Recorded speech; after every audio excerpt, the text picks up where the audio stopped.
All right, so the next place we're going to go to, and what I consider to be only the second most powerful base on this map, is actually my current home. So here we go. Uh, Welcome, folks, to the Farmland compound, where you and your friends too can help people get better. I got to get driving though, so we're going to skip over to this while we travel and let Lucy talk her talk. Yeah. Farmland Compound was definitely always meant to be our biggest base on the map. It is, themed after this narrative that for at one point or another, the homestead there was fortified and turned into like a refugee camp during the early days of the crisis. And so there's a number of facilities that kind of benefit that, and you have the wide open spaces of the farm characterized in 4 large slots. We went back and forth about whether or not we actually should have 4 large slots after talking about some of the built-in facilities, because that's a lot. We don't have too many bases like that, and they usually have other drawbacks. Whereas this one, you have a built-in medical facility and a built-in kitchen and some built-in sleeping areas that provide a bunch of additional benefit to the player. Also, the windows in that the medical building, you can't jump through them, so they are safe from zombies. That to me is a really huge plus. Yes. No ferals coming through the window. Yeah.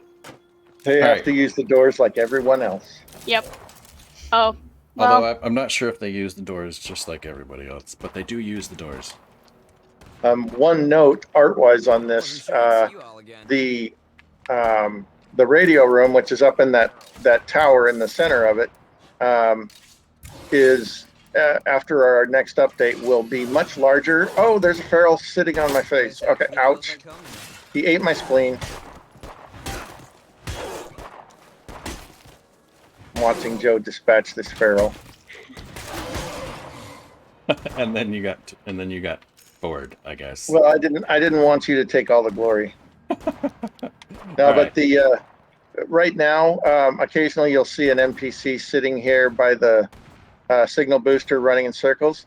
That's just that NPC desperately trying to get to the radio. So I've made some changes to this, and eventually that will be a larger tower that they will actually climb up in. All right, so this is the clinic area, the recovery bed, and the surgery area. Now your interact is right in the middle of the building, but this is all your infirmary, and that's one of the favorite things that I do enjoy about this base. Oh, we've got a juggernaut friend. Oh, he's actually in the walls. Somebody with a really big gun. We got plenty of somebodies with a really big gun. All right, let's go talk to Ohio and let's see what he's got to say. You got one of your people up there with the Otto Howitzer that I think took care of business on that. Well, it's a good gun for taking care of business. Sure it is. Let's not. See you later, Ohio. You just head on back to Columbus. So someone asked why the medical facility, or why the beds aren't in the house and the medical facility in the garages, and this was actually a mechanical reason. So I wanted to make sure that these bases were provided the player with at least, providing variance and experience and like base building challenges or things you have to balance that you can't find in other bases. So in a lot of our maps, a lot of our bases have built-in beds, built-in kitchens. We didn't have very many built-in medical facilities. We had a lot of kind of storage boosters, and the obvious thing would be to use why we can use the garage. Separate thing. Sorry, I'm getting distracted. Sorry, Lucy. We're just leaving you out to hang there. You're doing great, though. You're doing great. But yeah, so we wanted. Putting the medical facility made sense because in the apocalypse, you want to keep your injured people safe. So the players, a lot of people would expect the kitchen to be the house because that is what we do on a lot of other bases. But for this one, we decided it would be better to make it the medical.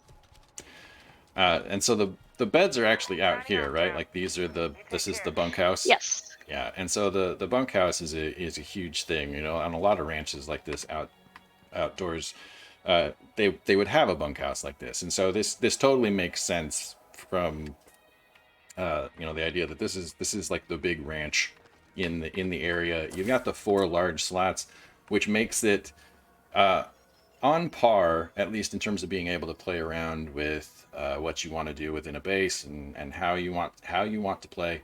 It certainly puts it on par with the lumber mill in that other map, Providence Ridge. Providence. Yes. That other map that I don't care about anymore. That other map that I don't care about anymore, because this one's awesome. And then so you got a lot to play around with here. You got a shooting range, you got the storage in the barn out there. Also, I did notice that somebody was talking about that the only good use for the forge is to create this. There's how you make the coffee can mace, to answer the previous question, and also to prove to Maxie that there is one more.